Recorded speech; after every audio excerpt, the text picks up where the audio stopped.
एक बड़ी सुंदर बात कही गई है, 100 वर्ष तक उनके पूर्वज तृप्त रहते हैं जो गंगा जी में ये काम कर ले जाके।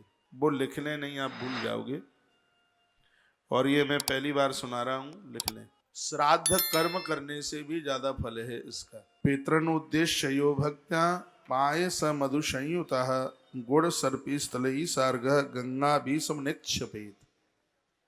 इस श्लोक का अर्थ है, जो व्यक्ति पितरों के लिए माँ तो गंगा में इतनी चीजें समर्पित करते हैं तो 100 वर्षों तक उनके पूर्वज तृप्त रहते हैं। वो कौन कौन सी चीजें हैं वो वर्णन किया है, उसमें बताया गया है। पायस मधु संयुतम, शहद डाल करके खीर बनाइए।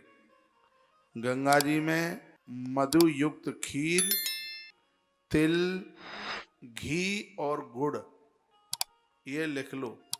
कभी मैं ध्यान भूल जाऊं तो आपसे पूछ तो लूंगा। इसमें स्पष्ट लिखा है कि 100 वर्षों तक तृप्ता भवन्ति पितरः तस्मत् वर्ष सतई हरे। 100 को कहते हैं, पुरखे 100 वर्ष तक तृप्त रहते हैं यदि गंगा जी में गुड़, घी, तिल और मधु युक्त पायस यानी खीर। तो यह 4 चीज हैं, ये गंगा जल में गंगा जी में छोड़ी जाती हैं। विशेष रूप से अमावस्या के दिन यह काम करें। अमावस्या के दिन गुड़, घी देसी वाला, काले तिल और मधु युक्त तो शहद मिलाकर के खीर, इन 4 चीजों को गंगा जी में समर्पित किया जाता है, छोड़ा जाता है। उसके पितर उस व्यक्ति के इस कार्य के प्रसन्न होने पर 100 वर्ष पर्यंत तृप्त रहते हैं और उस वंश की वंश वृद्धि को नहीं रुकने देते। सबसे बड़े आनंद की बात है, उस परिवार की वंश वृद्धि नहीं रुकने देते। वो प्रसन्न होकर उस व्यक्ति की विविध कामनाओं को पूरा कर देते हैं। वर्णन है, तृप्ता भवत पितरः तस्य वर्ष सतई हरे। 100 वर्ष तक पुरखे तृप्त रहते हैं।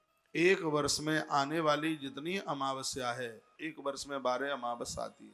थोड़ी मेहनत है, जाना पड़ेगा, किराया खर्च करना पड़ेगा। यदि 1 साल यह कर लिया है तो 100 वर्ष के लिए पुरखे तृप्त हो गए। एक बार फिर कह दूं, गुड़, घी, तिल और शहद में मिली हुई खीर, ये 4 चीजें। मैं तो प्रमाण से बात कह रहा हूं, यदि कोई काट सके तो मेरी बात काट के बता दे।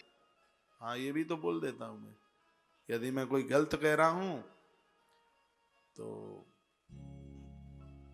काट के बता दे, ये गलत कह दिया है। गलत है ही नहीं तो कोई काट कैसे देगा। तो 4 चीजों को पूर्वजों के निमित्त श्री गंगा जी में समर्पित कर दें, 100 वर्ष तक पुरखे तृप्त हो जाएंगे। तृप्त भवन्ति पितरः तस्मत् वर्ष शतम हरे। लेकिन इसका अर्थ ये नहीं है कि आपने ये काम कर दिया तो श्राद्ध ही ना करे। श्राद्धों की अपनी एक महिमा है। तर्पण होम करे विधि नाना, विप्र जीवाय देहि दिन दाना। ये अद्भुत काम है, इनसे घर में शांति बढ़ती है। समर्पण, और इसमें स्वयं परमात्मा आकर के घर में बैठ जाता है। यह कार्य होने ही चाहिए। यक्षंती विविधा कामान परितुष्टा पितामह। विधाता ब्रह्मा कहते हैं, ये सब काम करने से काम फटाफट बनना शुरू हो जाता है, कामनाओं की पूर्ति हो जाती है, रास्ते खुल जाते हैं काम बनने के।